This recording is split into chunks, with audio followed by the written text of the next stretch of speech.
Hey everyone, I'm Peter Stories here to guide you today. If you use this video to drift off to sleep, please tap like, hit subscribe, and drop a comment telling me where you're watching from and what time it is there. Now settle in, get cozy, and let yourself relax.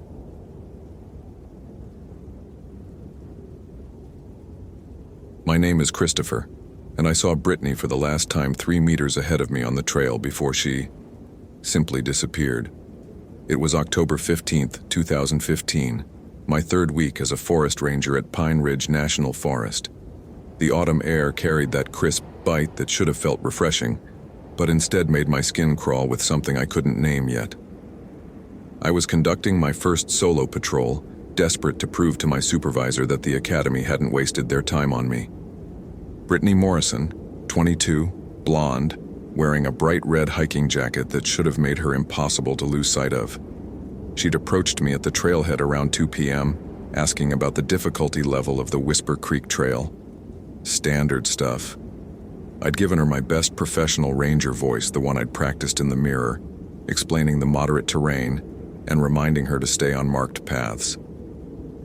"Thank you so much," she'd said, her smile genuine and warm. "It's nice to see someone so young working to protect these beautiful places." That compliment had made my chest swell with pride.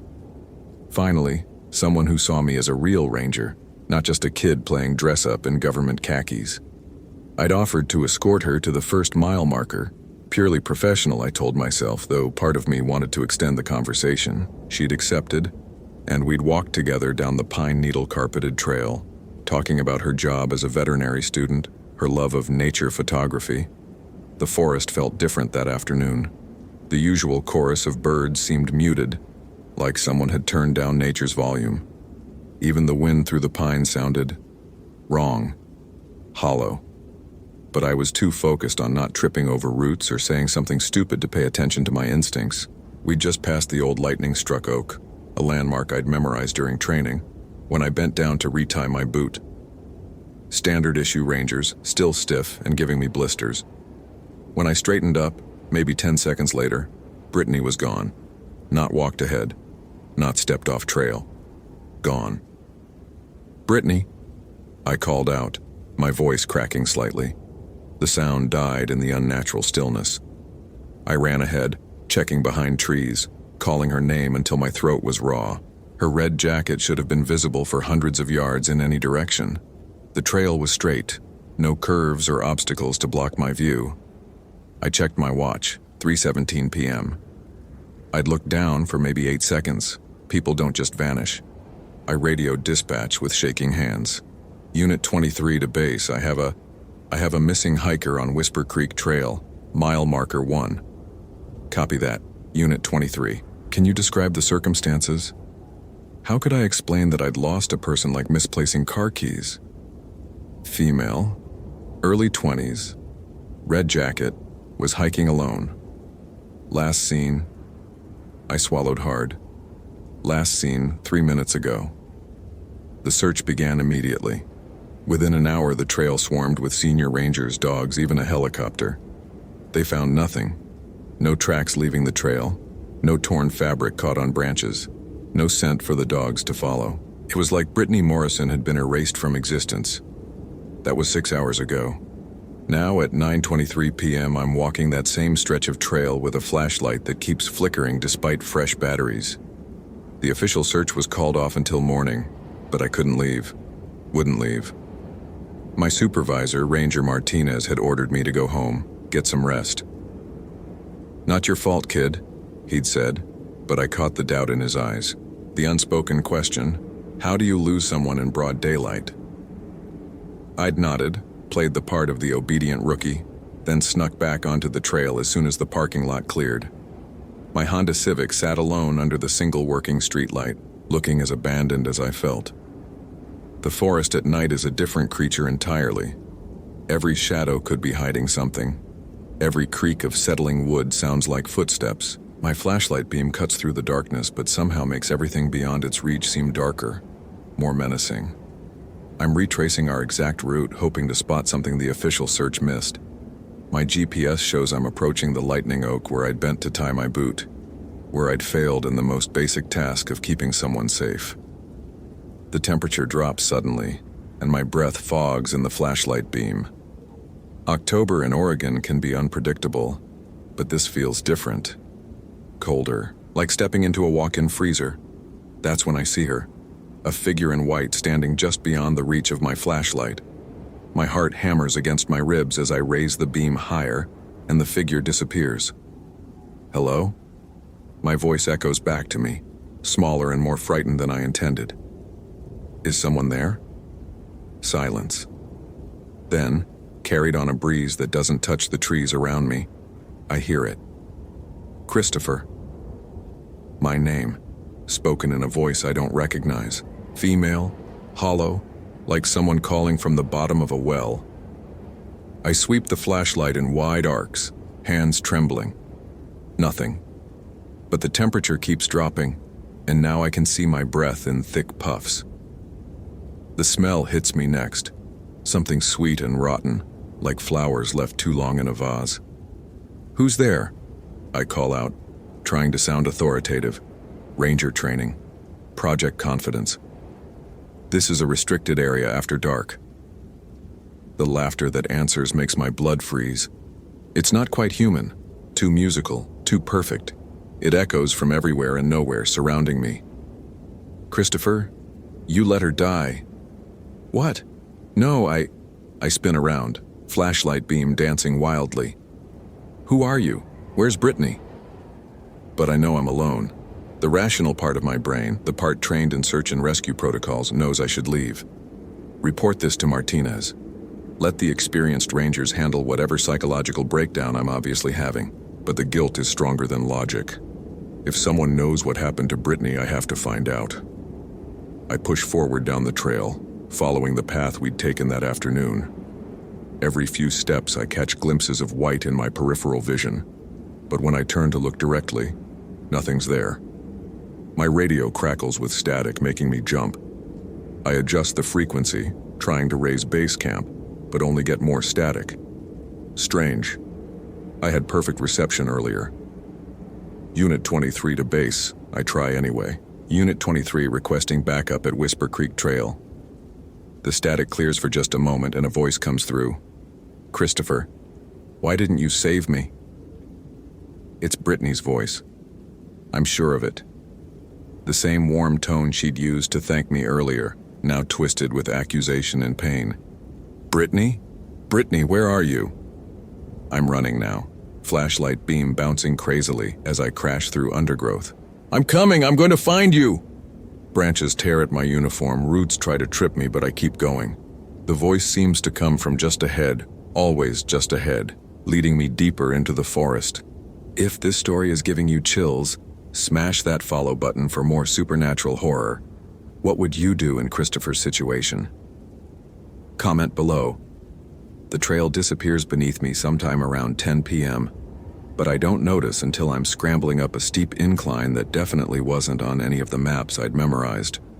My GPS shows only static now, the screen flickering between readings that make no sense. Brittany! I shout into the darkness. My throat is raw, voice barely carrying in the thick air that tastes increasingly of decay. That's when I see the dress. White fabric, torn and stained, hanging from a low branch about 20 feet ahead. My heart pounds as I approach, flashlight beam steady for the first time in an hour. It's not Brittany's red hiking jacket. It's a dress. An old-fashioned white dress with long sleeves and a high collar, the kind you'd see in historical photos. The fabric is stained with something dark that might be mud or might be something worse. Oh God, I whisper, reaching for my radio again. Unit 23 to any available units I've found evidence. You found nothing, Christopher. I spin around and she's standing right behind me. A woman in a white dress identical to the one hanging from the branch. But this one is worse, much worse. The fabric clings to a frame too thin, too angular. Her face is pale as moonlight, beautiful in a way that makes my stomach churn. Her eyes are completely black, not brown or dark blue, but black like looking into a deep well at midnight. And the dress. God, The dress is soaked in blood from the waist down, still wet and dripping onto the pine needles at her feet. "You're not real," I stammer, backing away. "I'm having a breakdown. Stress. First week on the job, I lost someone and now I'm seeing things." She tilts her head, and when she smiles, her teeth are too white, too sharp. "Poor little ranger boy," she says, and her voice is like cold fingers running down my spine. "So new, so eager to please, so desperate to prove you're worthy of that uniform." "Where's Brittany?" I manage to ask. "What did you do with her?" "Brittany?" The woman in white laughs, that same musical sound from earlier. "Sweet Brittany is with me now, just like you'll be with me soon." She takes a step closer and I notice she doesn't make footprints in the soft earth. Her bare feet hover just above the ground, and where her blood-soaked dress brushes against ferns and bushes, they wither and turn black. "I've been waiting so long for a new friend," she continues, circling me now like a predator. "The last ranger who found me was such poor company. He screamed for days before he finally broke." "The last ranger?" My training kicks in despite the terror. "When? Who?" "Oh, you wouldn't know him. Thomas Garrett disappeared in 1987. They never found his body either." Her smile widens. "He's still here, you know.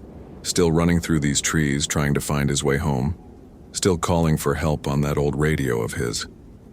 The static on my radio suddenly makes sense. Those voices I couldn't quite make out. "You're lying," I say, but my voice lacks conviction. "Am I?" She's directly in front of me now, close enough that I should feel her breath on my face, but there's nothing. Just that overwhelming smell of rotting flowers. "Tell me, Christopher, what do you think happened to Brittany?" "Really happened?" Images flash through my mind against my will. Brittany's trusting smile, her warm laugh as we talked about her veterinary studies, the way she'd looked at me like I was a real ranger, someone who could protect her. I looked away for 8 seconds, I whisper. 8 seconds, she repeats mockingly. 8 seconds to fail at the most basic part of your job. 8 seconds to let an innocent girl disappear forever. It wasn't my fault, wasn't it? She leans in closer and I can see that the black stains on her dress aren't blood at all, but something that moves and writhes. You were supposed to protect her, Christopher. That's what rangers do, isn't it? Protect people in the wilderness? My legs give out and I collapse to my knees in the pine needles. She's right. It was my job, and I failed.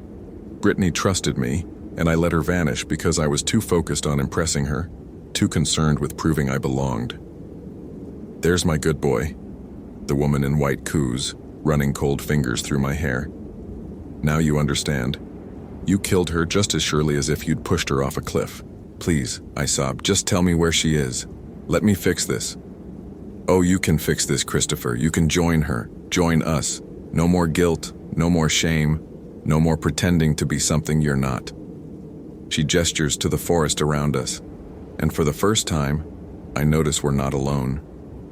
Figures move between the trees, translucent, shifting, but unmistakably human.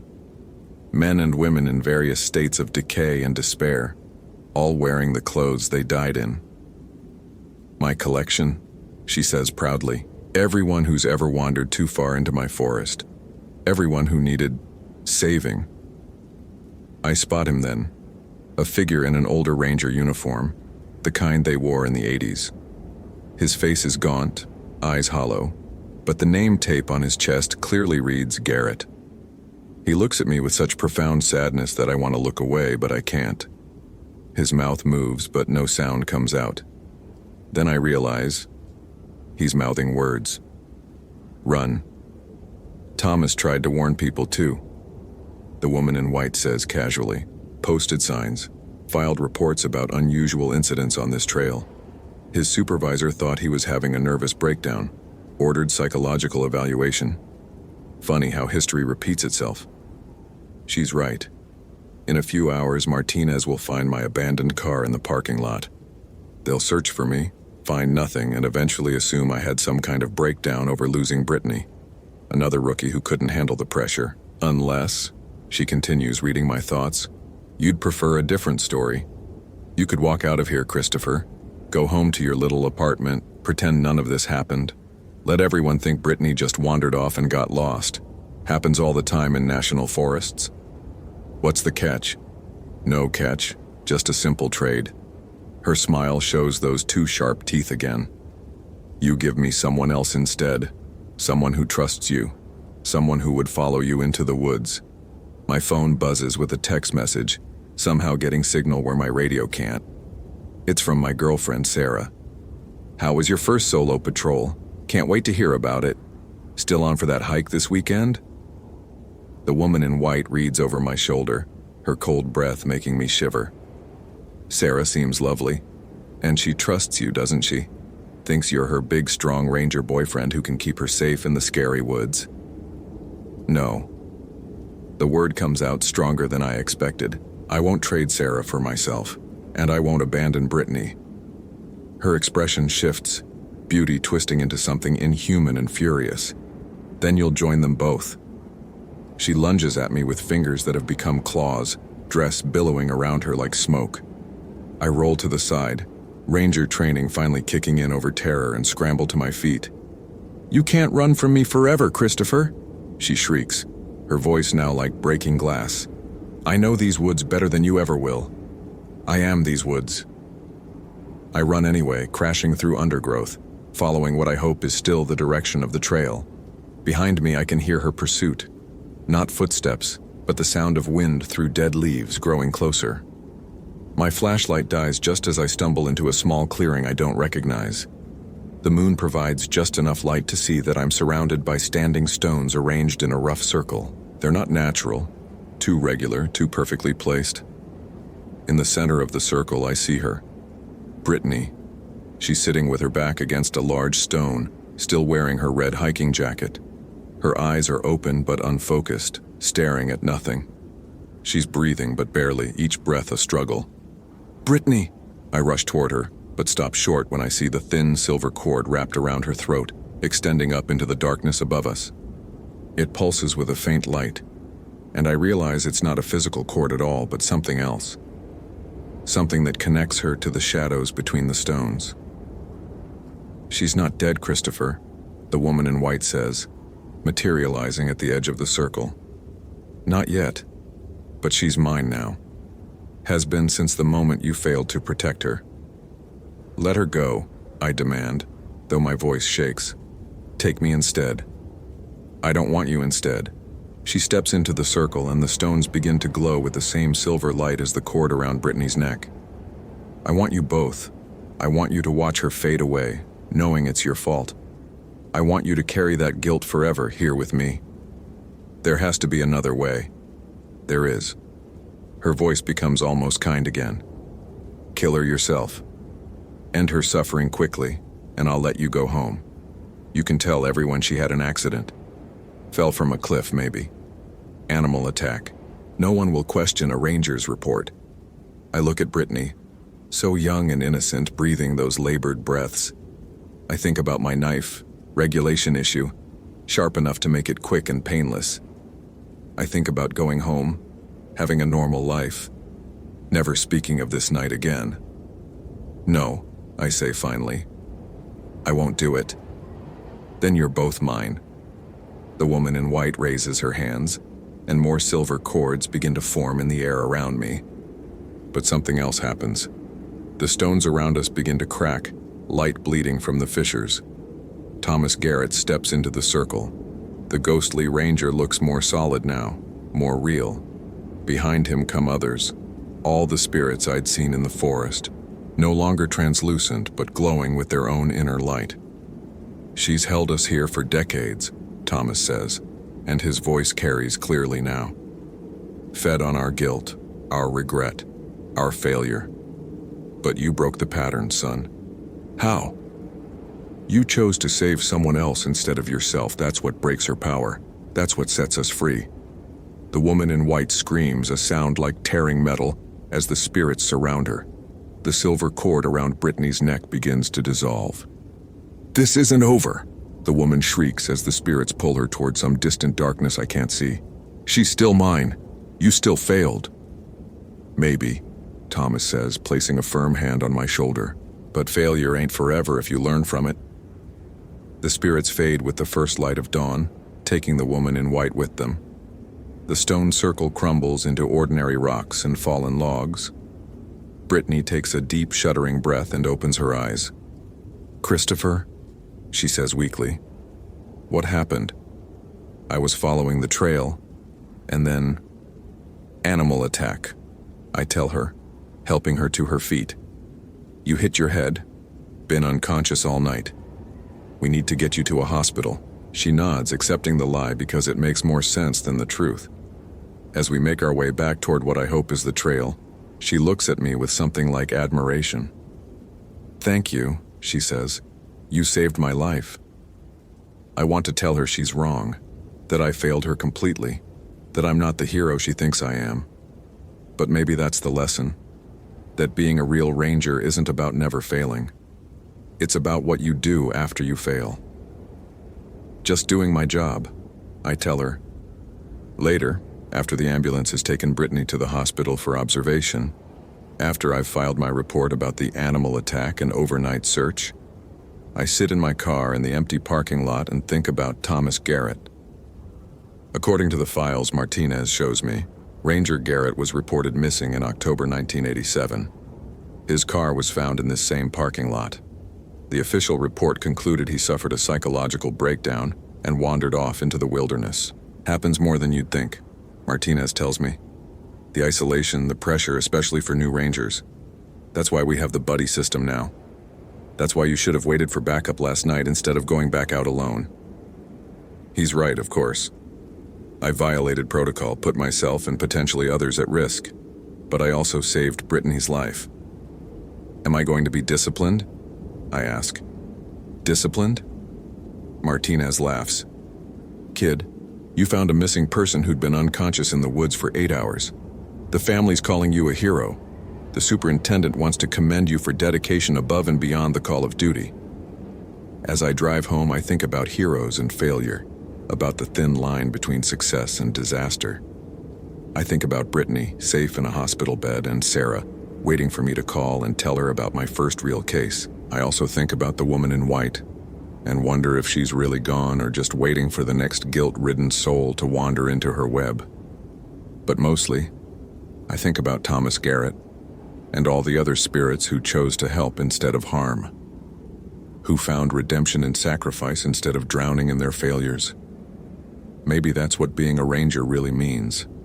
Not never failing, but learning how to save others even when you couldn't save yourself. 3 months later, I'm training a new rookie ranger named Jessica.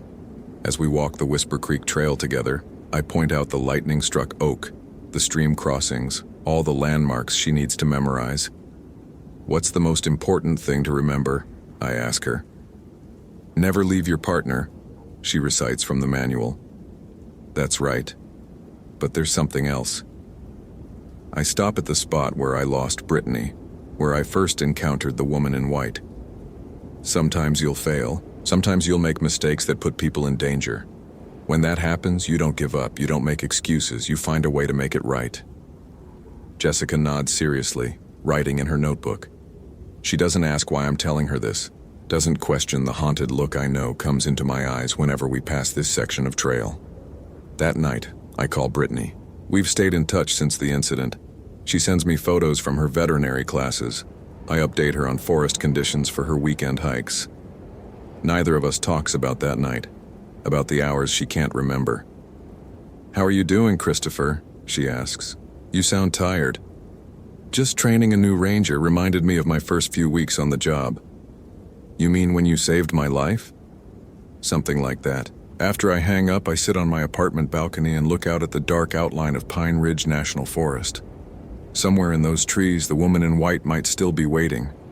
Somewhere else, other supernatural predators might be hunting for guilty souls to torment.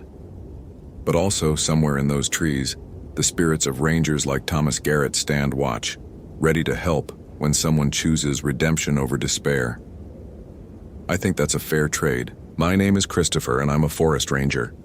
I've failed to save people, and I've succeeded in saving people. I've faced supernatural evil and found the strength to choose others over myself. And tomorrow, I'll wake up and do it again. Because that's what Rangers do. Holy hell, that was intense. Did that ending blow your mind? Like, if you want more terrifying Ranger stories, follow for daily supernatural horror and comment your theory about what really happened to Brittany during those missing hours. I read every single one.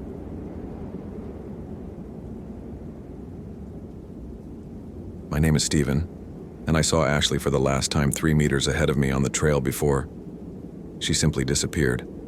Not like she ducked behind a tree or took a wrong turn.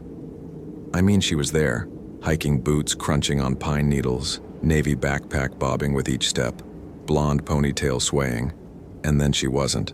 Like someone had hit the delete key on reality itself. That was 6 hours ago. My Garmin eTrex GPS still shows her last coordinates, 37 to grow 44 12 4, N119 dig 35 28.7 W. Same spot I've been standing in for the past 20 minutes, checking and rechecking the display. The numbers don't change, but something's wrong with this place. The air tastes metallic, like I'm sucking on old pennies. The pine scent that should be sharp and clean has gone sour, almost rotten. My radio crackles to life. Unit 7, what's your 20? I key the mic with trembling fingers. Unit 7 to base. Still at coordinates 37 to 44 12, 119 to 35 28. No sign of the missing hiker. Copy that, Steven. How long you been at that position? I glance at my watch. 2:47 p.m. That can't be right. I've been here way longer than that. About 30 minutes, dispatch. Roger. Continue grid search pattern. Rangers Morrison and Chen are working Sector 7 Alpha. My blood turns to ice water. Did you say Morrison? That's a negative, Unit 7. I said Martinez and Chen. But I heard Morrison clear as day. Ranger Bill Morrison died in 1987 in a service accident somewhere on this trail system. I'd read his file during my training. Fell into a ravine during a night search, body never recovered. Ancient history. So why did I hear his name? I pocket the radio and check my iPhone. 2 bars, which is decent for Yosemite backcountry. The last text from my wife Sarah sits unread. How's the search going? Emma wants to know if you'll make it to her soccer game at 6. My throat tightens. Emma's 8 years old and thinks her dad can find anyone, solve anything. She drew me a picture last week, a stick figure in a ranger hat standing next to a smiling hiker she'd labeled, Daddy Saves the Day. It's folded in my wallet right now, edges already worn from nervous handling. I was supposed to save Ashley. She was just doing research for her college thesis on local folklore. Something about trails that lead nowhere. Cute blonde kid from UC Berkeley. Reminded me of Emma in 20 years. Smart as hell, asked a million questions about the trail system, took notes in this beat-up composition book. The trees around me are all wrong. I've been working Yosemite for 3 years. Know every Douglas fir and granite outcrop in this sector. But these trees, I swear I've passed that lightning-struck pine with the eagle nest 4 times now. Same broken branch angle. Same moss pattern on the north side. My GPS shows I haven't moved. I start walking again, forcing one boot in front of the other. The trail here is standard Pacific Crest maintenance. 3 feet wide, well marked with those brown wooden posts every quarter mile. Trail marker 247 comes into view ahead, exactly where it should be. Except I passed marker 247 an hour ago. My hands are shaking as I pull out my phone and take a picture of the marker. When I check the image, the numbers are blurred, unreadable. I take another shot. Same thing. The camera works fine on everything else. The trees, the rocks, my own boots. But every photo of the trail markers comes out distorted. What the fuck is going on here? I whisper to myself, then immediately feel guilty. Sarah hates it when I swear, says Emma picks up everything. A sound drifts through the forest, faint but distinct. Crying, a woman crying. Ashley. I break into a run, crashing through undergrowth, branches whipping at my face. The crying gets louder, more desperate. It's coming from deeper in the woods, off trail. Every instinct screams not to leave the marked path, but that's Ashley's voice. I'm sure of it. The crying stops.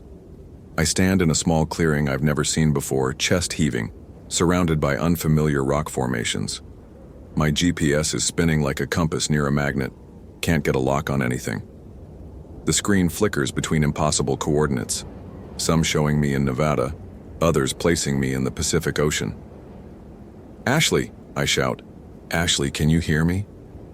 My voice echoes back wrong like it's coming from underground. The forest has gone completely silent. No bird calls, no wind through the branches, no insect buzz. Even my own breathing sounds muffled. I key my radio. "Unit 7 to base. I'm not sure of my position. GPS is malfunctioning. I heard the missing hiker calling for help but lost the signal." Static. "Base, do you copy?" More static. Then a voice breaks through, but it's not dispatch. It's a man, older, with a gravelly smoker's rasp. "Unit 7, this is Ranger Morrison. What's your 20? My finger freezes on the transmit button. Bill Morrison has been dead for 31 years. "Unit 7, respond. This is Morrison. I'm working a missing person case, young female hiker. Last seen on Valley Loop Trail, Sector 7 Charlie. Need your assistance." The radio crackles with interference, then goes dead. Not even static now. If this story is giving you chills, smash that follow button for more supernatural horror. What would you do in Steven's situation? Comment below. I'm hyperventilating. My scientific mind, the same analytical brain that earned me a forestry degree and made me the nerd ranger my colleagues barely tolerate, is desperately trying to rationalize this.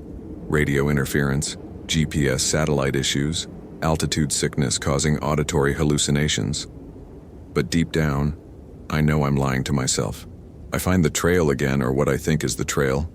The wooden posts look identical to the standard Park Service markers, but the numbers keep changing.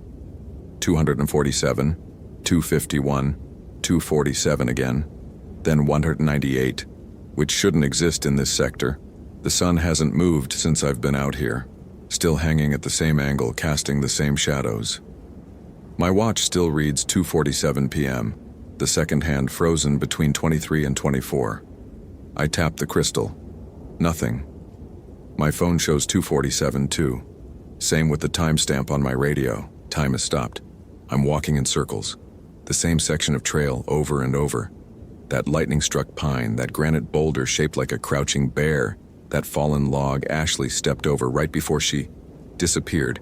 I've counted my steps, exactly 847 paces between the pine and the boulder every single time. This isn't possible. Trails don't loop back on themselves.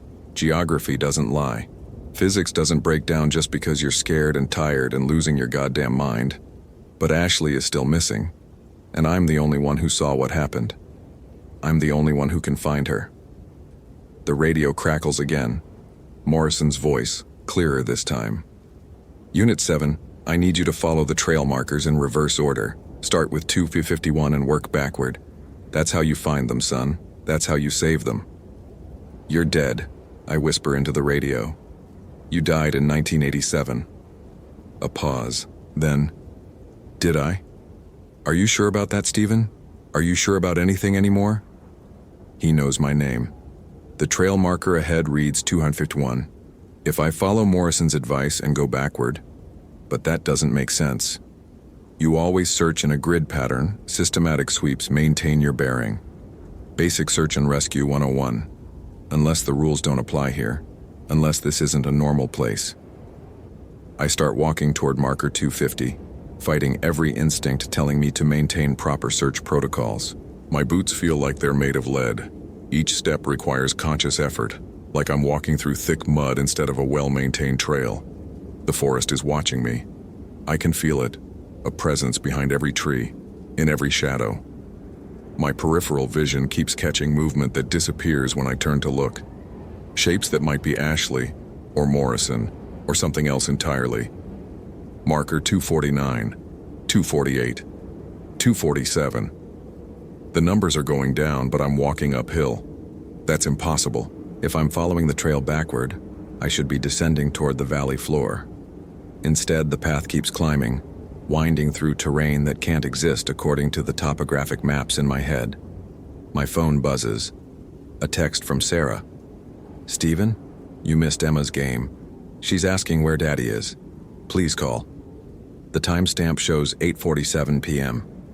4 hours later than my frozen watch. But look at the sky. Still the same pale afternoon light. Sun in the exact same position. I try calling Sarah, but the call won't connect. No signal bars now, even though I had 2 bars at this same spot earlier. Or what I thought was this same spot. Marker 246 appears ahead, but there's something wrong with it. The wood looks newer, like it was just installed. And carved below the numbers, almost too faint to read. W. Morrison, 1987, forever. My legs give out. I collapse onto a fallen log, head in my hands, trying to process what I'm seeing. The wood of the trail marker. It's not Regulation Park Service issue. It's handmade, rough-hewn like someone carved it with a knife. Like someone had a lot of time on their hands. 31 years, maybe. You're starting to understand, Morrison's voice says, but not through the radio this time. He's standing right behind me. I spin around. Nothing. Empty forest. The trail doesn't end, Stephen. It never ends. That's the secret they don't tell you in ranger training. Some places are older than the maps, older than the service, older than the idea that we can control nature by drawing lines and putting up signs. His voice seems to come from the trees themselves, from the ground beneath my feet. Ashley found the trail. Same as others before her, same as you're going to. Where is she? I stand up, fists clenched. What did you do with her? I didn't do anything, son. The trail takes what it wants. I'm just the guide. Been walking this same path since 1987, helping people find their way to where they need to be. A scream pierces the forest silence. Ashley's voice, terrified and desperate, somewhere ahead on the trail.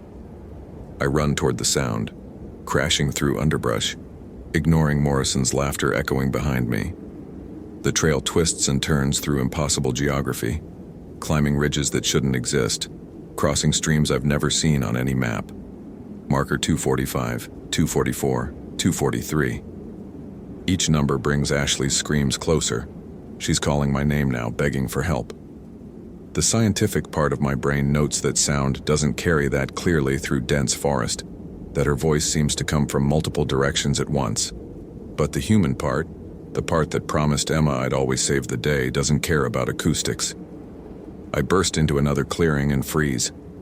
Ashley is there, standing with her back to me, facing a trail marker I can't quite see the number on. She's perfectly still, arms at her sides, head tilted at an odd angle like she's listening to something. Ashley, I call softly. She doesn't move. I step closer. Ashley, it's Stephen, the ranger who was with you earlier. Are you hurt? Still no movement, not even breathing that I can detect. When I'm close enough to touch her shoulder, I finally see what she's looking at.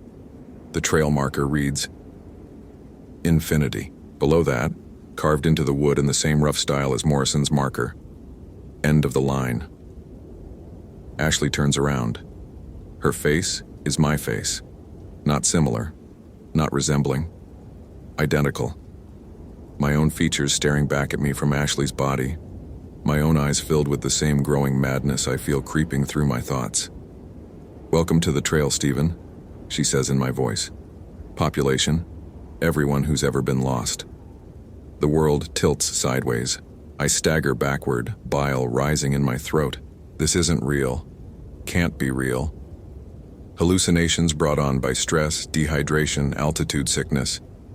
There's a rational explanation for everything I'm seeing.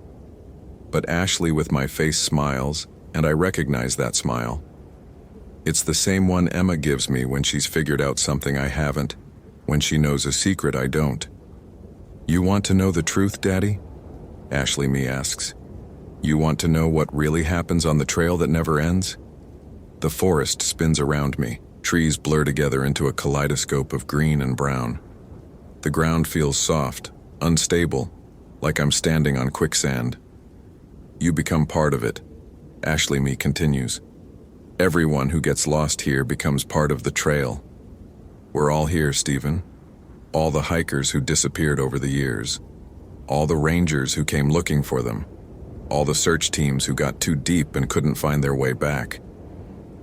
She gestures around the clearing, and now I can see them. Dozens of figures standing among the trees, all perfectly still. All wearing faces I recognize from missing person reports. The Berkeley student from 2003. The elderly couple from Portland in 2011.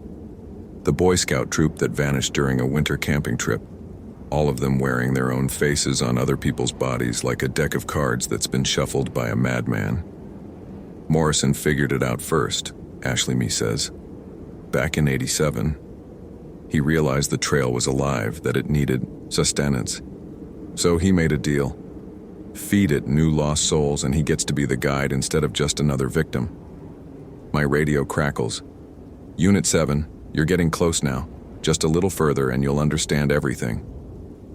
I have to get out of here, I whisper, backing away from the infinity marker. I have to get back to Emma, to Sarah. I promised. You promised you'd save the day, Ashley Me says. And you will. Just not the way you thought. The trail behind me, the way I came, is gone. Nothing but dense forest in every direction, trees so thick you couldn't walk between them. The only way forward is past the infinity marker, deeper into whatever lies beyond. The trail never ends, Stephen. That's the beauty of it. You'll never be late for dinner again. Never miss another soccer game. Never have to explain why you couldn't find the lost hiker. Time doesn't move here. Nothing changes. Nothing dies. My phone buzzes. Another text from Sarah. Stephen, I'm scared. It's been 2 days since you left. Please come home. Emma keeps asking if you got lost too. 2 days? That's impossible. I've only been out here for... I check my watch. Still 2:47 p.m. Same as it's been since I started following the trail backward. But if Sarah says it's been 2 days...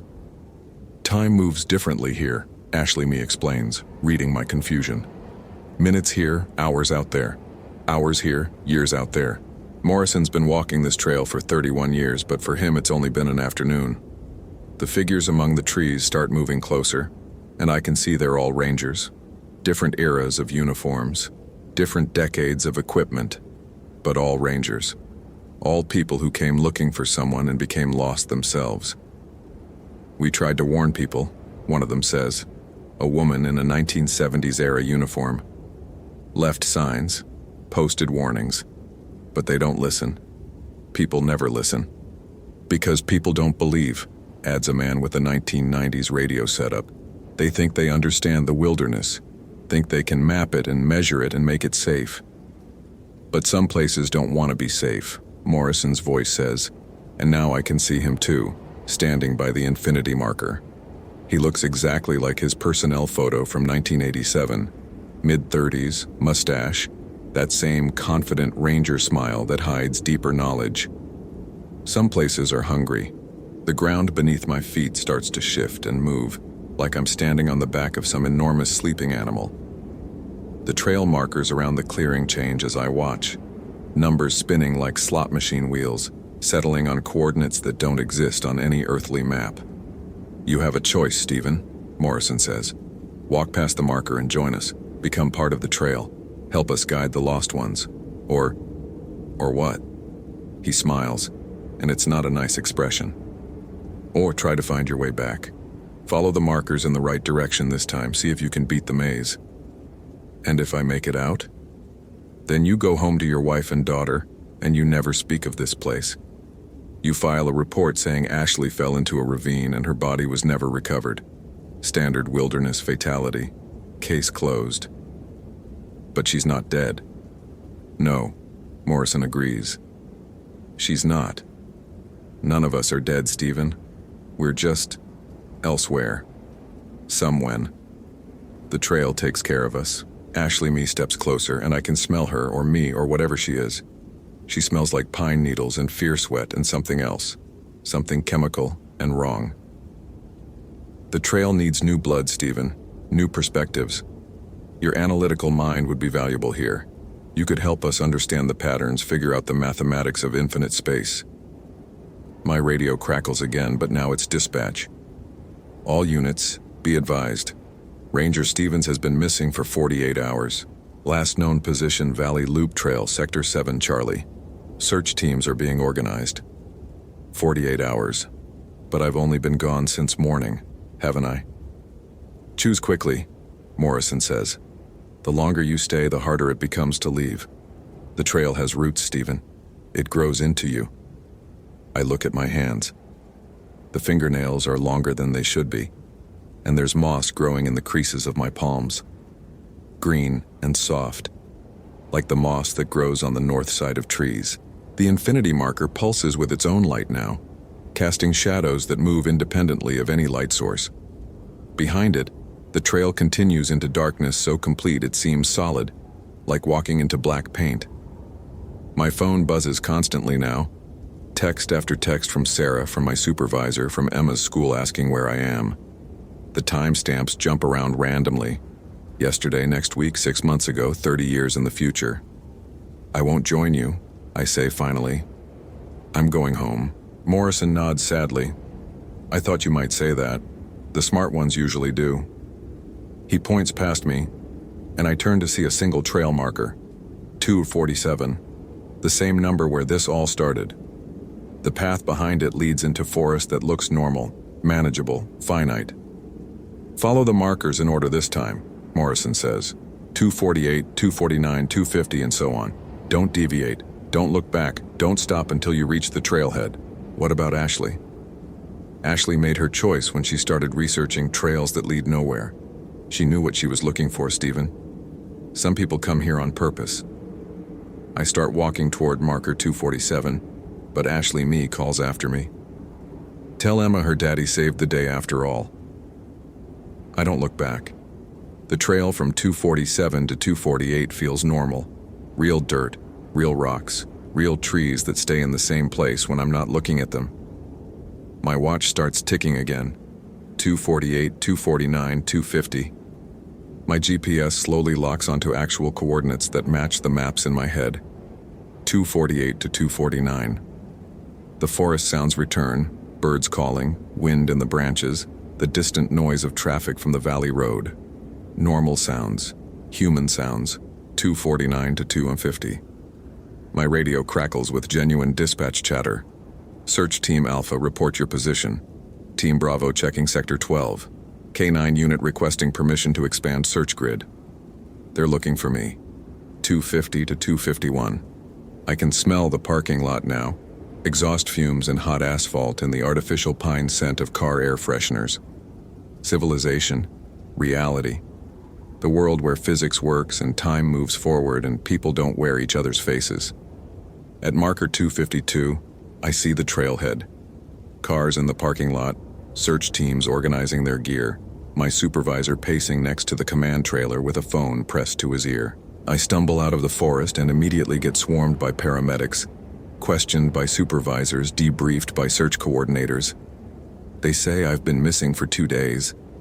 They say I was found 3 miles from where I disappeared, walking in circles, mumbling about trail markers. They say there was no Ashley, no missing college student, no research thesis about folklore, no UC Berkeley record of anyone by that name. The family that reported her missing doesn't exist. The emergency call that started my search was never made, but I remember her. Remember her blonde ponytail bobbing ahead of me on the trail. Remember her composition book full of notes about local legends. Remember her voice crying for help in the forest. Remember her wearing my face. The doctors say I suffered from severe dehydration and altitude sickness, acute stress reaction, possible psychotic break brought on by isolation and job pressure. They recommend counseling, medication, time off. I don't tell them about Morrison. Don't mention the trail that never ends or the rangers who went looking and never came back. I file my report exactly as instructed. Ashley, no last name found, was a hallucination brought on by medical distress. No missing person case. No body to recover. Case closed. Sarah picks me up from the hospital. She's been crying. I can tell from her puffy eyes and the way she grips my hand like she's afraid I'll disappear again. Emma made me a get well card with a drawing of our family standing in front of our house, all holding hands, all smiling. "Daddy's home," she wrote in purple crayon. But I'm not home, not really. Because every night when I close my eyes, I'm back on that trail, walking between markers that change their numbers when I'm not looking, hearing Morrison's voice on my radio, offering guidance to the lost, seeing Ashley's face, my face, smiling at me from the shadows. And sometimes, on particularly quiet nights, I hear my radio crackling from the bedroom dresser where I keep it. Messages that shouldn't be possible on a dead battery, from a frequency that doesn't exist. Unit 7, this is base. We have a new missing person case. Hiker failed to return from Valley Loop Trail. Last seen near marker 247, requesting immediate response. I don't answer. I've learned to ignore the calls, to bury the radio under pillows and blankets until the voice goes away. But Emma's getting older, and soon she'll be old enough for camping trips and hiking adventures. She already talks about becoming a ranger like Daddy, about saving lost people and being a hero. And I know that someday, no matter how carefully I plan our routes or how well I mark our path, we'll come across a trail marker that doesn't belong. A number that shouldn't exist. A path that leads nowhere and everywhere at once. Because the trail never ends. It just waits. And it's always hungry for new guides. Holy hell, that was intense. Did that ending blow your mind? Like, if you want more terrifying ranger stories, follow for daily supernatural horror, and comment your theory about what really happened to Ashley. I read every single one. The end. Or is it? What would you have chosen at the infinity marker? Would you have joined Morrison and Ashley or tried to find your way back like Steven? Let me know in the comments below. I love hearing your thoughts on these supernatural encounters. Next story preview, the campground that appears only on foggy nights.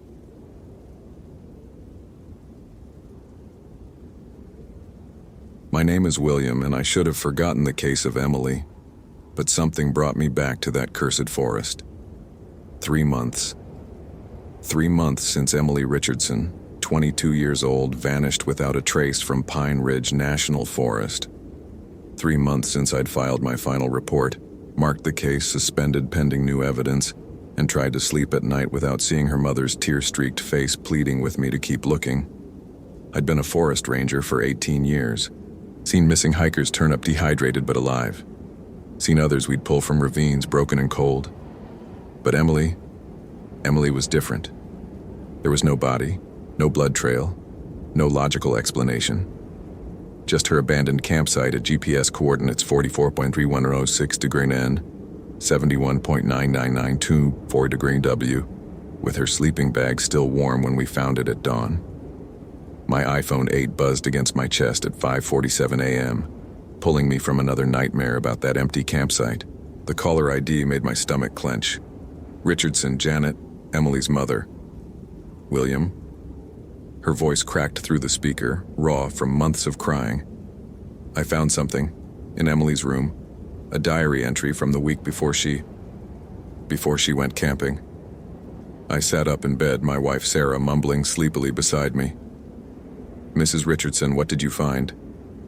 She wrote about a church, an old church deep in the forest. She said she felt called to find it. William, she drew a map. The metallic taste of fear flooded my mouth. In 18 years of ranger work, I'd never heard about any church in the deeper sections of Pine Ridge, but Emily's words echoed in my memory. "I feel like something's calling me into the woods, Mr. William. Like I need to find something important. I'll be right over," I whispered. An hour later, I sat in the Richardsons' kitchen, staring at Emily's diary. Her handwriting, normally neat and controlled, had become increasingly erratic in the final entries. September 15th, 2018. The dreams are getting stronger. There's a place in the forest, a sacred place that's been forgotten. I can see it so clearly. White walls covered in shadows, a bell tower reaching toward God. But something's wrong with it. Something happened there that turned the holy into something else. I have to find it. September 18th, 2018. I found old survey maps at the library. There was a church, St. Cornelius Chapel, built in 1847, but all records stop in 1966. What happened in 1966? Why did everyone forget it existed? September 20th, 2018. Last night I dreamed I was standing in front of the altar. The crucifix was upside down, and there were voices singing in Latin, but the words were wrong, twisted. When I woke up, my sheets were covered in dirt and pine needles. I've never sleepwalked before. My hands trembled as I studied Emily's hand-drawn map. She'd marked a route that led deep into the Pine Ridge wilderness, far beyond any established trail system. At the center of her map, she'd drawn a simple cross with the words, St. Cornelius, beneath it. Around the cross, she'd sketched what looked like trees, but the more I stared, the more they resembled reaching hands. She left for her camping trip the next morning, Mrs. Richardson whispered. That was the last time I saw her. I folded the diary entry into my shirt pocket, feeling the paper crinkle against my Kevlar vest. I'm going to find that church, Mrs. Richardson. I promise you. But as I drove my Forest Service pickup truck toward Pine Ridge at 7:30 a.m., something felt wrong. The familiar weight of my radio, the GPS unit mounted on my dashboard, my emergency beacon, all of it felt inadequate. Like I was heading into a territory where technology and training wouldn't matter. The October morning was crisp, with that particular smell of dying leaves and approaching winter. I parked at the Northside Trail access point and shouldered my pack, 48 pounds of standard search and rescue gear, plus Emily's map sealed in a plastic evidence bag. My boots, Danner Fort Lewis 10-inch leather, crunched on frost-covered pine needles as I checked my GPS coordinates one final time. According to Emily's map, St. Cornelius Chapel lay roughly 2 miles northeast of the main trail system, in an area marked on official Forest Service maps as unmaintained wilderness, entry discouraged. The first hour of hiking felt normal. I followed game trails and natural clearings, using my Silva compass to maintain northeast bearing. The morning sun filtered through the canopy, creating those familiar dancing shadows that had comforted me through thousands of hours in these woods. My radio crackled periodically with routine chatter from other rangers checking in with dispatch. Unit 7, this is base. What's your 20, William? The voice of Maria Santos, our dispatcher, came through clear and professional. I keyed the radio. Unit 7 to base, currently at coordinates 442987 degran, 71.9756 degran W, following up on the Richardson case. We'll check in hourly. Copy that, Unit 7. Be safe out there. But as I moved deeper into the wilderness, following Emily's increasingly detailed map markings, something began to change. The forest sounds, bird calls, rustling squirrels, the distant drumming of woodpeckers, gradually faded until I was walking in complete silence. My breath formed white puffs in air that seemed to be growing colder despite the climbing sun. At the 2-hour mark, I stopped to check my GPS. The display flickered erratically, showing my position jumping between coordinates that made no sense. According to the readings, I was simultaneously northwest and southeast of my starting point, an impossible contradiction that made my mouth go dry. That's when I smelled it. The faint scent of incense mixed with something else. Something organic and wrong, like flowers left too long in stagnant water. Emily's map showed I was close. I pushed through a dense thicket of mountain laurel, branches catching at my uniform and leaving thin scratches on my hands.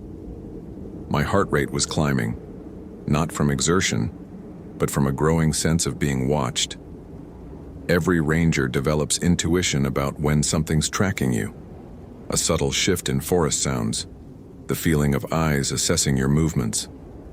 But this was different. This felt ancient and patient. If this story is giving you chills, smash that follow button for more supernatural horror. What would you do in William's situation? Comment below. When I finally broke through the undergrowth into a small clearing, I stopped breathing altogether. St. Cornelius Chapel stood exactly as Emily had drawn it. White clapboard walls stained with decades of neglect, a bell tower that seemed to lean at an impossible angle, and windows that reflected nothing but darkness despite the bright October sky.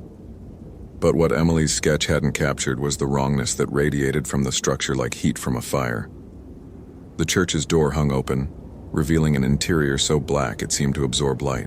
Around the building, the trees grew in a perfect circle, their branches bent inward as if bowing toward the chapel. And carved into the trunk of every tree, hundreds of them in different hands, spanning decades, were dates. I approached the nearest tree with trembling legs. The carvings read, Matthew Cole, October 13th, 1966. Susan Bradley, March 8th, 1967. Reverend James Whitmore, December 25th, 1967. Lisa Morgan, July 4th, 1971. The dates continued chronologically, carved into tree after tree around the chapel's perimeter. The most recent carving made my knees buckle. Emily Richardson, September 21st, 2018. My radio crackled with static, then Maria's voice, distorted and distant. Unit 7. William, your signal. Breaking up. Respond. I fumbled for the radio with numb fingers. Base, this is Unit 7. I found it. I found the church. Emily was here. But the only response was static that sounded almost like voices whispering in Latin. The incense smell grew stronger as I approached the chapel's open door, now mixed with an underlying odor of decay that made my stomach clench. My Streamlight Stinger LED flashlight felt pathetically small as I clicked it on and aimed the beam into the darkness. The interior was exactly as Emily had described in her dreams. Pews arranged in neat rows, an altar at the far end, and hanging above it, an ornate crucifix turned upside down. But what she hadn't mentioned were the photographs. Hundreds of photographs covered every surface, the walls, the altar, even the ceiling. As I stepped inside, my boots echoing on warped floorboards, I realized they were pictures of all the people whose names were carved on the trees outside.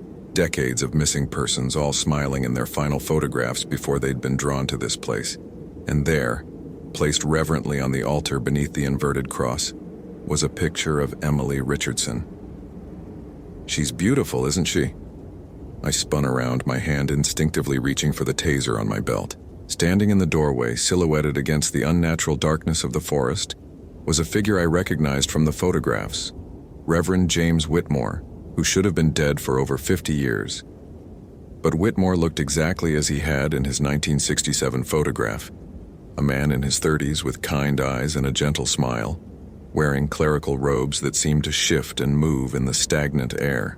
You're William, he said, his voice carrying the warm authority of a lifetime spent delivering sermons. Emily told us you'd come. She speaks of you often. Where is she? My voice came out as a croak. Where's Emily?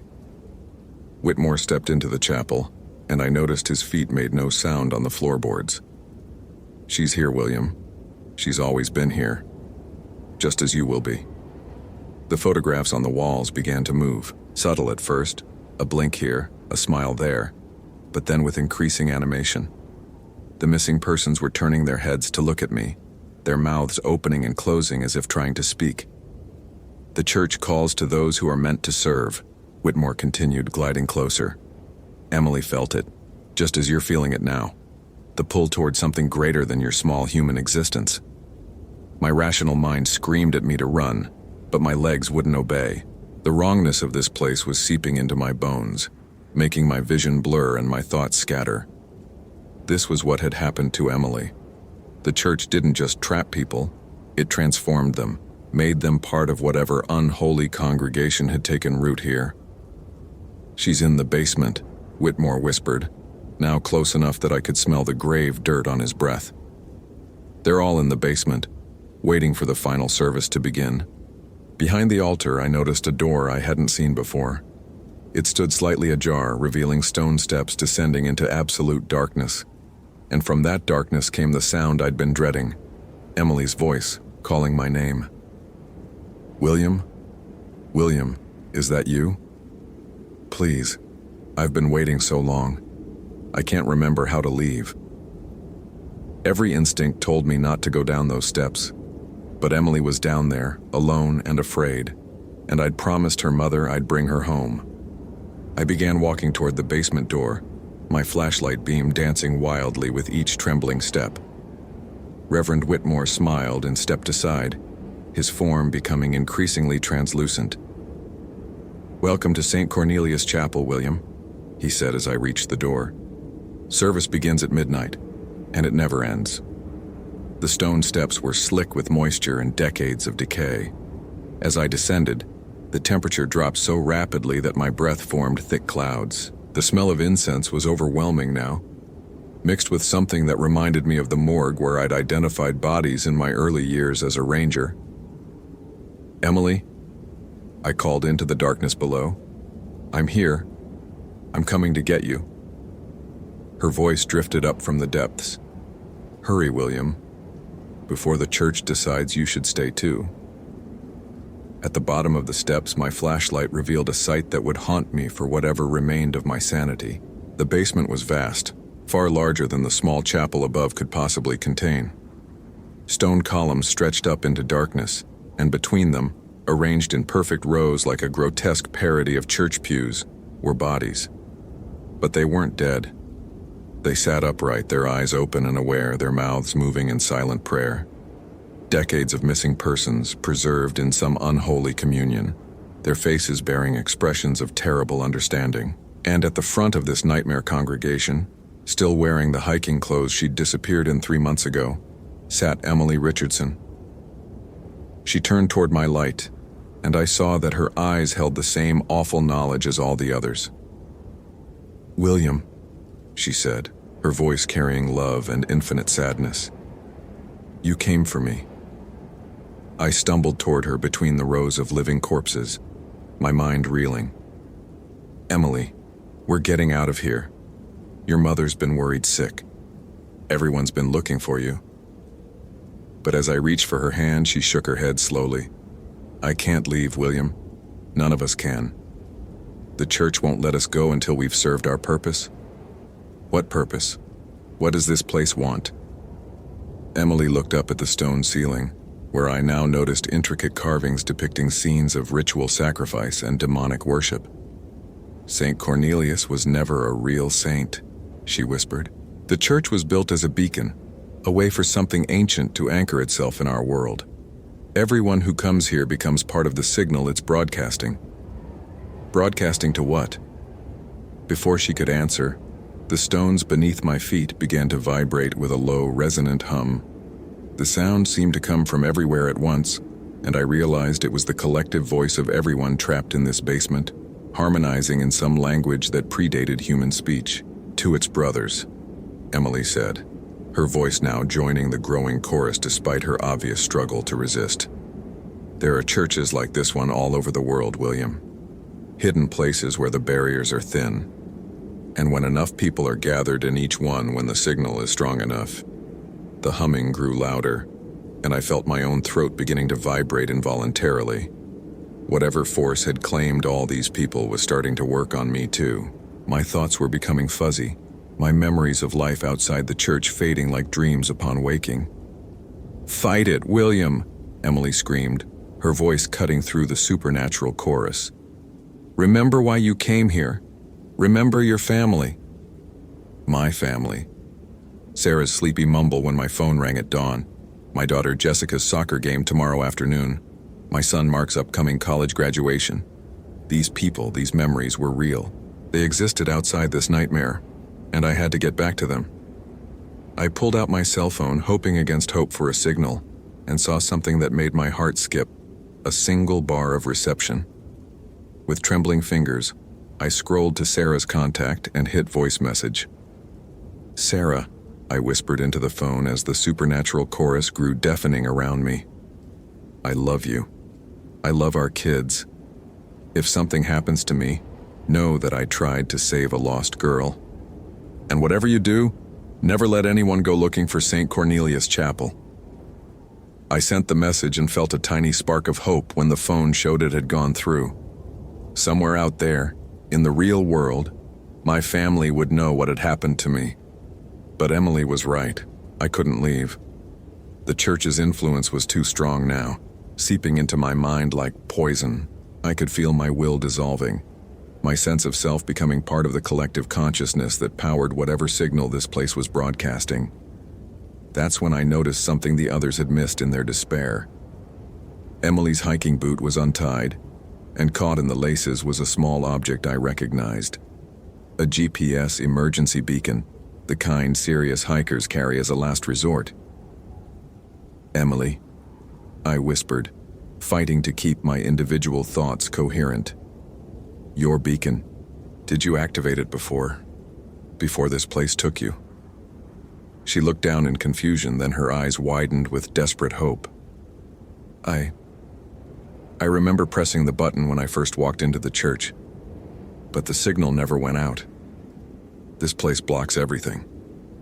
I looked around the basement with new understanding. We were underground, surrounded by stone that could interfere with radio signals. But what if we weren't as deep as the church wanted us to believe? What if the supernatural aspects of this place were partly illusion, designed to make escape seem impossible?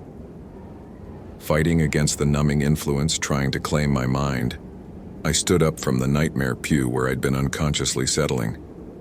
The other captives turned to watch me with their ancient, knowing eyes, but Emily grabbed my hand with desperate strength. "The signal has to get out," she whispered. "If rescue teams could find this place, if the world knew what was happening here." I pulled my emergency radio from my belt, a heavy-duty unit designed to punch through interference that might stop a cell phone. The display was dark, but when I switched it to the emergency frequency, I heard something that made my heart race, the faint crackle of distant voices. "This is Unit 7, Forest Service, emergency transmission." I spoke into the radio, my voice growing stronger with each word. "I have located missing person Emily Richardson at coordinates, at the location of St. Cornelius Chapel, Pine Ridge National Forest. Multiple missing persons found. Requesting immediate backup and medical assistance." The supernatural chorus around us faltered, the harmonized humming breaking into discordant notes. For the first time since I'd entered the basement, some of the captives' faces showed expressions other than blank acceptance: confusion, hope, fear. "William," Emily's voice was changing, becoming more like the young woman her mother remembered, and less like the hollow vessel the church had made her. "I can feel it working. The signal is getting weaker." Above us, I heard something that sent chills down my spine. Footsteps on the chapel floor. Heavy, purposeful steps that seemed to multiply with each passing moment. Whatever had been pretending to be Reverend Whitmore was no longer alone. "Unit 7, this is base. William, we're receiving your transmission. GPS shows your location as..." "That can't be right. You're showing up as being 3 miles underground." I keyed the radio again. "Base, ignore GPS. I'm sending coordinates manually." I read off the numbers from Emily's map, praying they were accurate enough to guide a rescue team to this clearing. "Copy, Unit 7. We have multiple units responding to your location. ETA 40 minutes. 40 minutes. We just had to survive whatever was coming down those steps for 40 minutes. The footsteps above grew louder, joined by voices, not the gentle tones of Reverend Whitmore, but harsh, guttural sounds that seemed to scrape against the stone walls. The thing that had been masquerading as a long-dead priest was dropping its facade. "They're angry," Emily whispered, her grip on my hand tightening. "The church doesn't like interference. It's calling its guardians." Around us, the other captives began to stir with increasing agitation. Some were trying to stand from their stone seats.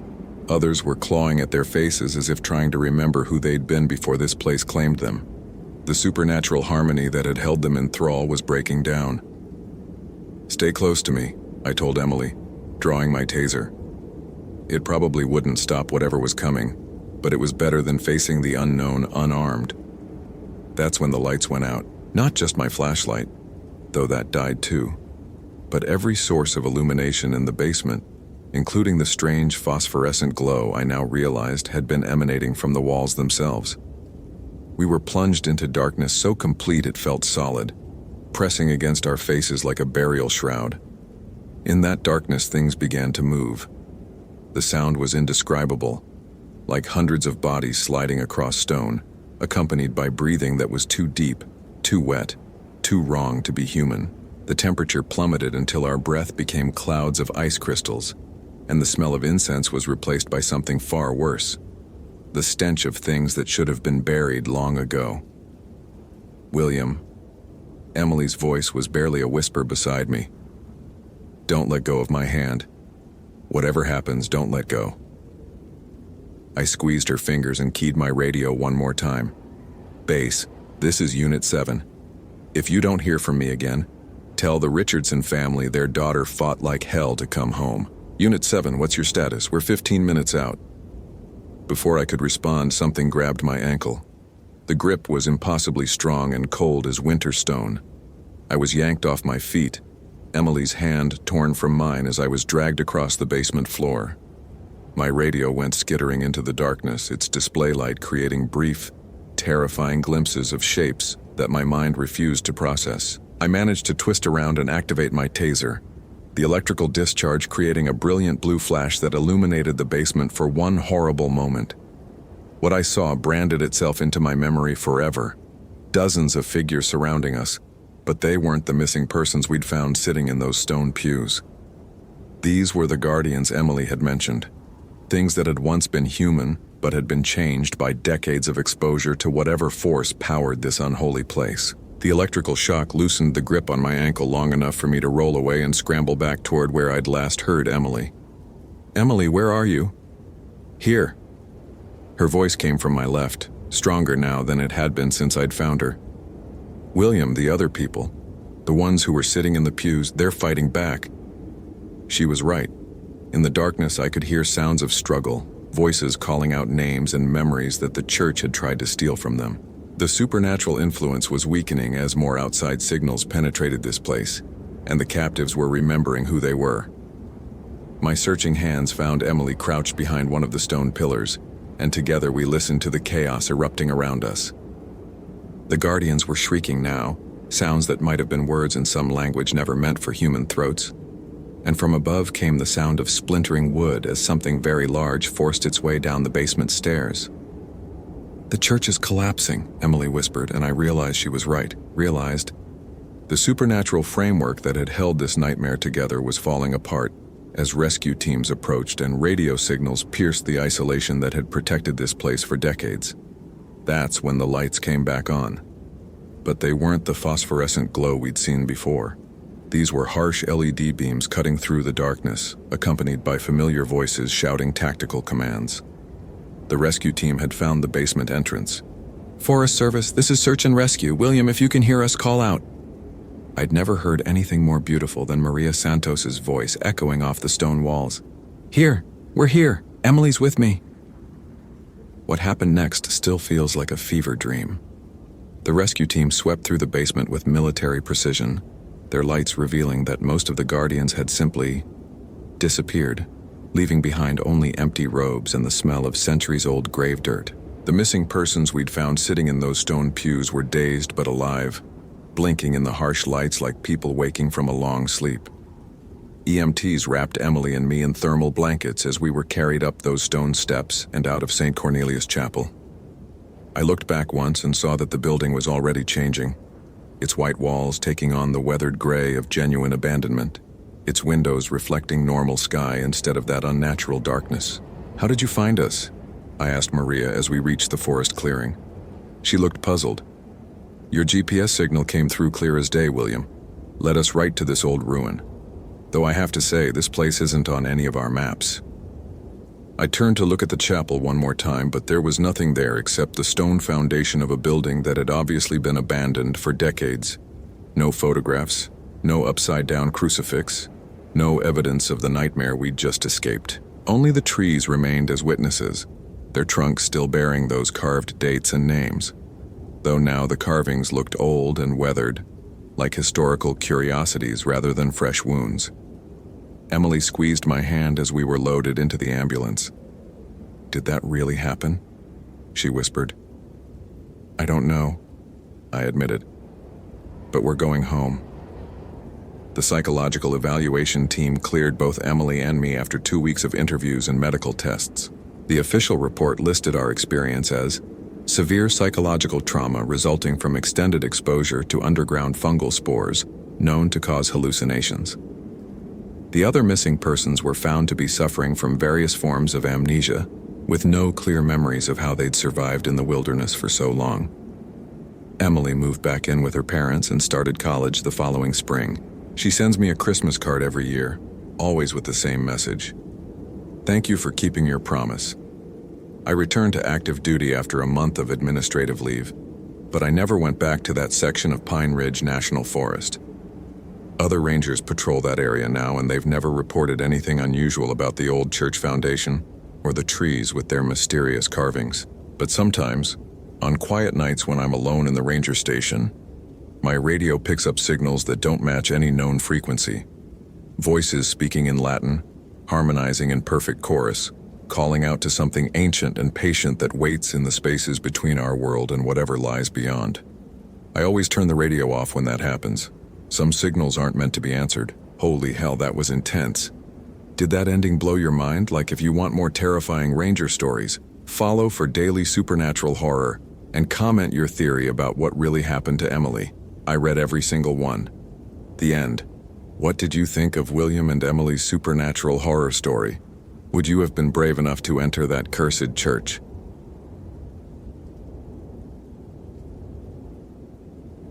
My name is William, and I saw Megan for the last time 3 meters ahead of me on the trail before she simply vanished. Not vanished like people say when someone gets lost. Not vanished like when hikers wander off trail and you spend 3 days finding their body at the bottom of a ravine. Vanished like the fucking air swallowed her whole, leaving nothing but the echo of her hiking boots on wet leaves and the metallic taste of my own terror. It was 2:47 p.m. on October 15th, 2018. Coordinates 356532 Degran, 83 Town 5070 Degrau W, when my world collapsed again. The autumn air in the Great Smoky Mountains carried that crisp bite that made your lungs ache, pine needles releasing their sharp scent with every step. Megan Richards, 23 years old, blonde ponytail bouncing with each stride, had been chatting about her graduate thesis on Appalachian folklore just seconds before the forest decided to claim her. My radio crackled with static as I fumbled for it with shaking fingers, the familiar weight of my duty belt suddenly feeling like 100 pounds dragging me toward hell. Base, this is Ranger 47. I have a 1054 at my location. Repeat, missing person, adult female, last seen. My voice cracked like a teenager's. Jesus Christ, she was right there. The silence that followed wasn't natural. Every ranger knows forest silence. It's thick, organic, full of tiny sounds that tell you the ecosystem is alive and breathing. This was different. This was the silence that came before something hungry showed itself. The same unnatural quiet that had preceded the Millbrook incident 3 years ago, when I found those campers arranged in ways that still visited me in my sleep. I'd been leading Megan on a routine escort to the old Cherokee settlement ruins when she'd stopped suddenly, tilting her head like she was listening to something I couldn't hear. "Did you hear that?"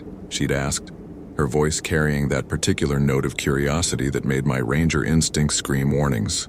I'd heard nothing but wind through October leaves, but Megan was already stepping off the marked trail, drawn toward a section of forest I'd patrolled for 7 years, but somehow never really noticed. "Stay on the path," I'd called, but she was young and excited, her research passion overriding common sense. 3 steps off the trail. 3 fucking steps.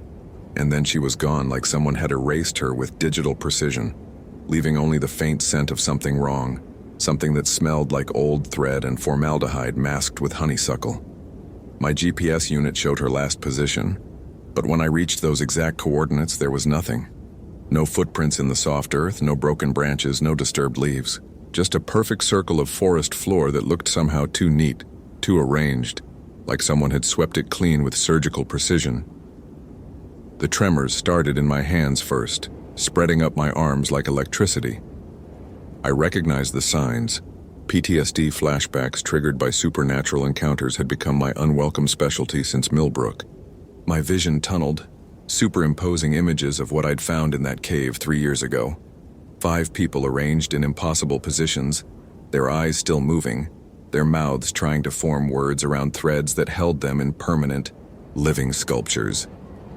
"Megan!" I screamed into the unnatural quiet, my voice echoing wrong, bouncing back with harmonics that didn't match the terrain. Megan. Something rustled in the underbrush 50 yards ahead, too deliberate to be natural, too rhythmic to be animal movement. It sounded like fabric being drawn through fabric, a soft whisking that made my skin crawl and my stomach clench with recognition. I'd heard that sound before in nightmares that weren't quite dreams. My cell phone showed no signal, which was normal for this elevation, but my radio was picking up something that definitely wasn't normal. A low-frequency hum that seemed to pulse with my heartbeat. Static burst from the speaker in patterns that almost sounded like Morse code, if Morse code could express screaming. The temperature dropped 15 degrees in as many seconds, my breath suddenly visible in sharp puffs that dissipated too quickly. Sweat beaded cold against my uniform collar despite the chill, and I could taste copper and fear coating my tongue like I'd bitten down on a battery. 43 minutes had passed since Megan's disappearance. In missing persons cases, the first hour is critical, but this wasn't a missing persons case anymore. This was something else wearing a missing persons case like a skin suit, and every instinct honed by 7 years of wilderness rescue and 3 years of supernatural trauma was telling me to run. Instead, I followed the whisking sound deeper into the woods, my duty weapon drawn not because bullets would help, but because the familiar weight of the Glock 22 in my grip was the only thing keeping me from complete panic. The trail, if you could call the barely perceptible path I was following a trail, led toward a section of the park I'd somehow never explored, despite hundreds of patrols through these woods. If this story is giving you chills, smash that follow button for more supernatural horror. What would you do in William's situation? Comment below. The trees grew denser as I climbed, their branches interwoven above my head like fingers locked in prayer or struggle. Spanish moss that shouldn't exist at this elevation draped from oak limbs like funeral shrouds, swaying without wind in patterns that seemed almost choreographed. The whisking sound grew stronger, joined now by something that might have been humming if humming could sound like insects trapped in amber. My boot caught on something soft, and I looked down to see a piece of fabric, purple fleece that matched Megan's hiking jacket. The material was cut with surgical precision, edges so clean they could have been made with a scalpel. There was no blood, no signs of struggle, just a perfect 3-inch square of fleece placed deliberately in my path like a breadcrumb. The humming stopped. In the absolute silence that followed, I heard something worse than any scream. The soft rhythmic sound of thread being pulled through fabric, accompanied by the barely audible whisper of someone trying to speak around an obstruction. The sounds were coming from directly ahead, where the trees opened into what looked like a natural clearing. Every nerve in my body was firing warnings, my hands shaking so violently I could barely maintain my weapon grip. The Millbrook flashbacks were coming stronger now. Memories of finding those 5 hikers arranged in their impossible positions, conscious but unable to move, their eyes tracking my movements while their bodies remained perfectly, horribly still. I should have called for backup. I should have retreated and waited for the search and rescue team. I should have done 100 things differently. But Megan's face kept superimposing itself over the faces from my nightmares, and I couldn't leave another person to the same fate I'd been too late to prevent before. The clearing opened before me like a wound in the forest, perfectly circular and carpeted with moss so uniformly green it looked artificial. Ancient oak trees formed the perimeter, their trunks bearing scars that looked like symbols carved with meticulous care. In the center of the clearing stood what I initially mistook for an art installation. It was a tapestry, a living tapestry made of human beings. 7 people, including 3 I recognized from missing persons reports spanning the last 2 years, were arranged in an intricate pattern that defied both anatomy and physics. They were connected by thousands of threads. Not rope, not wire, but actual thread in colors that ranged from midnight black to arterial red to the sick yellow of infected tissue. They were conscious. Every single one of them was awake, aware, and trying to communicate through the threads that held their mouths in fixed positions. Their eyes moved, tracked my approach with desperate intelligence, and I could see the tears cutting channels down their cheeks where terror and pain had etched permanent paths. Megan was woven into the upper right quadrant of this obscene masterpiece, Her body contorted into a pose that would have been impossible for living tissue to maintain without the network of threads holding her in place. The purple fleece of her jacket was already being incorporated into the design, strips of fabric threaded through her skin with surgical precision. She was alive. Christ help me. She was alive, and looking directly at me with eyes that pleaded for death more desperately than rescue. Beautiful, isn't it? The voice came from everywhere and nowhere, spoken in a tone that suggested genuine pride in craftsmanship. I spun toward the sound, weapon raised, but saw nothing except shadows that moved independently of their sources. 7 years of work, the voice continued, and now I could place its location. It was coming from the tapestry itself, from the collective mouths of the victims whose vocal cords had been rewired to serve as a single instrument. Each piece carefully selected, precisely placed. You're just in time to witness the completion. A figure stepped from behind one of the scarred oaks, and my mind struggled to process what I was seeing. It looked human at first glance. Tall, thin, dressed in clothes that might have been fashionable in the 1800s. But its movements were wrong, too fluid, like its joints bent in directions that defied skeletal structure. Its fingers were impossibly long, ending in points that gleamed like needles, and when it smiled, I saw that its teeth had been replaced with tiny spools of thread. "William," it said, and its voice was the sound of silk being torn. "I've been waiting for you to find us. Your Megan is the final piece, but the tapestry needs one more element to achieve perfection." It gestured toward me with those needle fingers, and I felt something tugging at my uniform, pulling at the fabric with invisible hands. Threads were appearing in the air around me, materializing from nothing, and beginning to weave themselves toward my skin with predatory intent. "The ranger who finds but cannot save," the thing continued, its smile widening until its face was more thread than flesh. "Your guilt will provide the final texture, your failures the perfect counterpoint to their despair." The first thread touched my wrist, and agony exploded through my nervous system. It wasn't just physical pain, it was emotional anguish, given substance. The accumulated weight of every person I'd failed to save, concentrated into a burning line across my skin. I screamed and stumbled backward, my weapon forgotten as invisible hands began working more threads toward my exposed flesh.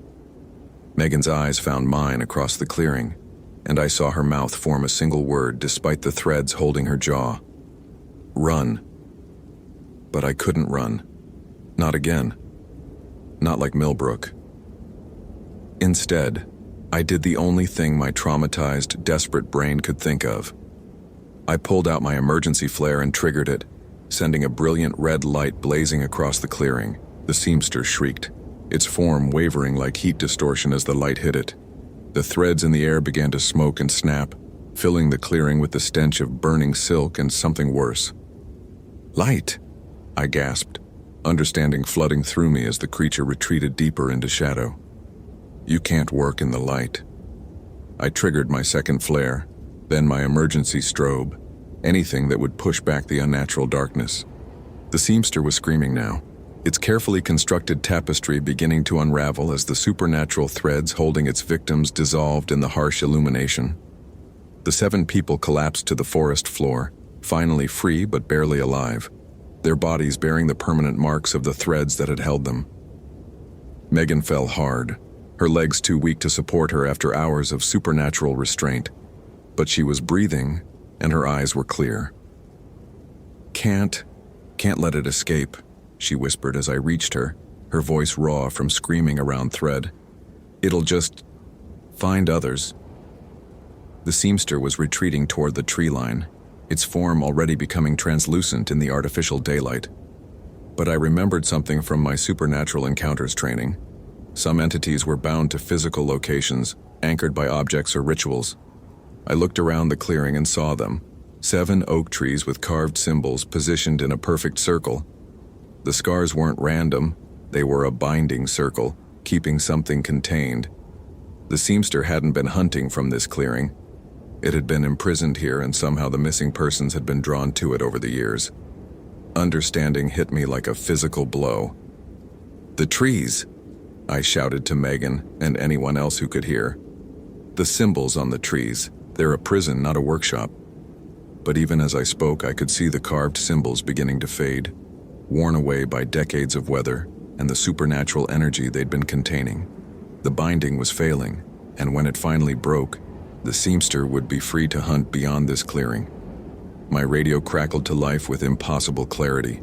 All units, be advised we have a 1078 at coordinates 35.6532 degree N, 835270 degree W. Officer needs assistance immediately. It was my own voice, calling for backup I'd never requested. The seamster smiled one last time before dissolving into shadow. Until the light fails, Ranger William. Until the light fails. By the time the search and rescue team arrived, guided by GPS coordinates I'd somehow transmitted without touching my radio, I'd managed to stabilize 4 of the 7 victims. 3 didn't make it. Their bodies had been held in impossible positions for too long, their organs failing as the supernatural threads released them. Megan survived, though she spent 2 months in physical therapy, learning to use limbs that had been bound in positions no human body was designed to maintain. The scars from the threads never fully faded, forming a delicate pattern across her skin that looked almost like lace in certain light. The clearing was cordoned off as a crime scene, but investigators found nothing except 7 oak trees, with what appeared to be natural scarring. No evidence of the tapestry, no traces of the supernatural threads, nothing to support my report, except the testimony of 4 traumatized survivors whose accounts varied wildly from my own. I was placed on administrative leave pending psychological evaluation. The official report classified the incident as mass hallucination brought on by exposure to natural psychotropic compounds commonly found in certain mountain fungal species. Case closed. But I know what I saw in that clearing. I know what held those people in positions that defied human anatomy. And I know that somewhere in the vast darkness of the Great Smoky Mountains, an entity that calls itself the Seamster is waiting for the binding symbols to fade completely. Sometimes, on my mandatory days off, I hike back to those coordinates. The clearing is still there, still perfectly circular, still wrong in ways that make my skin crawl. The oak trees still bear their scars, though they're fainter now, wearing away a little more with each season. And sometimes, in the hour just before dawn when the shadows are deepest, I can hear it working again, the soft whisper of thread being pulled through fabric, the barely audible humming of something that finds joy in the careful arrangement of human despair. The light is failing, ranger by ranger, victim by victim, and I'm running out of flares. Holy hell, that was intense. Did that ending blow your mind? Like, if you want more terrifying ranger stories, follow for daily supernatural horror and comment your theory about what really happened to Megan. I read every single one.